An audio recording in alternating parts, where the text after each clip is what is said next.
Hello, everyone. Welcome to Tech News. Today we have a very special guest, Mr. Sandeep Ramgolam, who is kind of a reference in what we call front-end coding in Mauritius, and also one of the lead organizer of Frontend Coders.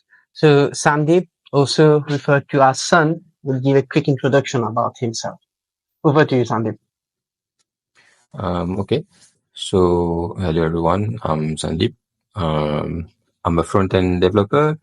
I've been doing software engineering since I guess more than 10 years, nearly 15 years. And I'm very passionate about it. So, as my day job, I'm a senior front-end engineer at Livestorm. And on the side, I run the Frontend Coders meetups as the lead organizer. And I also give front-end training at upcode.mu, which I co-founded last year. And I think that's a summary of who I am. Yeah, so I think you already mentioned it, what you do in life. So maybe perhaps throw in some hobbies apart from coding if you have some. Yeah, so when I'm not coding, I still like to build side projects and code. So that's my first hobby. The next one, I like to go in nature and hike a bit. So that's my next hobby. And then I've been very busy with home building for the past 2 years. So that's, I guess you can consider that a hobby as well. Nice. If tomorrow we want some tips about home building, we can ask you.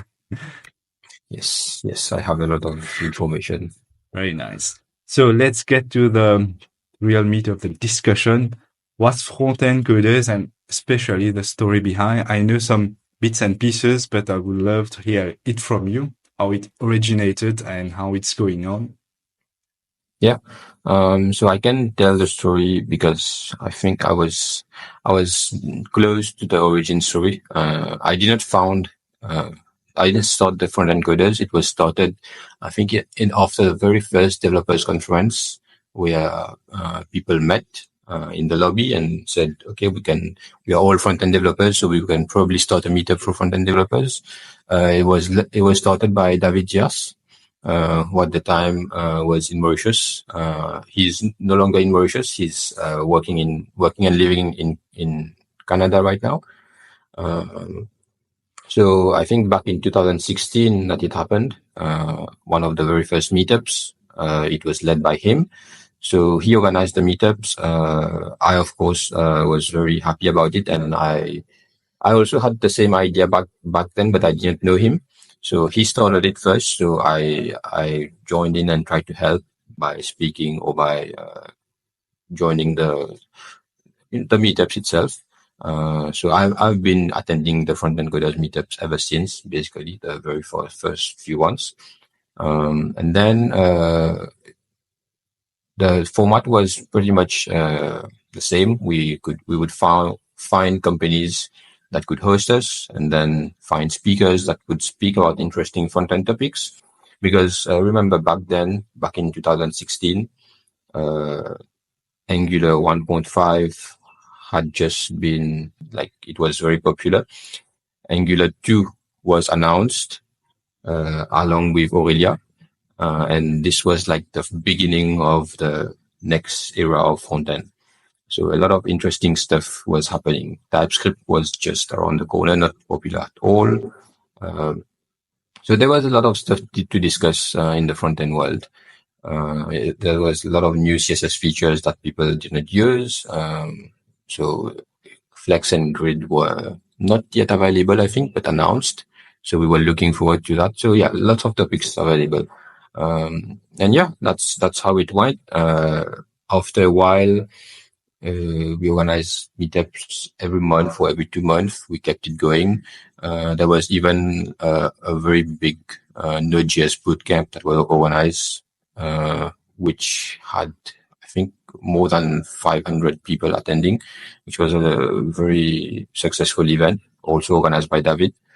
And then after a while, COVID happened.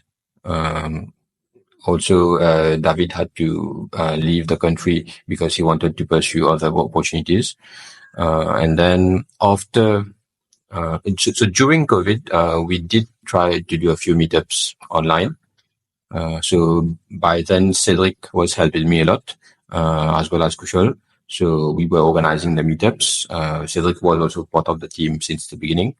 So yeah, we started trying the online ones during COVID, and then it didn't gain that much traction. We did it out of passion, but just after the restrictions were lifted, then we said we should start doing it seriously, and then until that month, we've been doing meetups monthly, except for the developer conference months where we don't host meetups because everyone is busy, and also in December's because everyone is busy with family. But other than that, we've been having meetups every single month for the past 2 years, and we've had a lot of interesting speakers. It's a lot of work behind the scenes to find the sponsors, to convince them to get the food, to find the speakers, to make sure the topics are interesting, to convince. So sometimes people want to speak. Sometimes someone has something interesting to say, but they don't really want to speak, so you have to convince them. So there's a lot of effort behind the scenes. I usually deal with the content part because I'm very passionate by that, and Kushal helps a lot with contacting sponsors, convincing them, finding new sponsors, and dealing with all of that, and then following up with attendees. Hey, are you coming? Should I confirm your RSVP? Because that's a lot of messages and interactions you have to deal with behind the scenes for each meetup. So Kushal helps with all of that. And of course, we have a lot of volunteers helping as well all around the meetups, because people should remember it's not my meetup.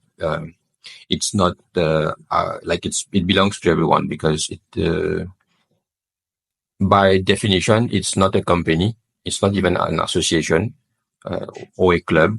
It's just a group of people trying to organize something together.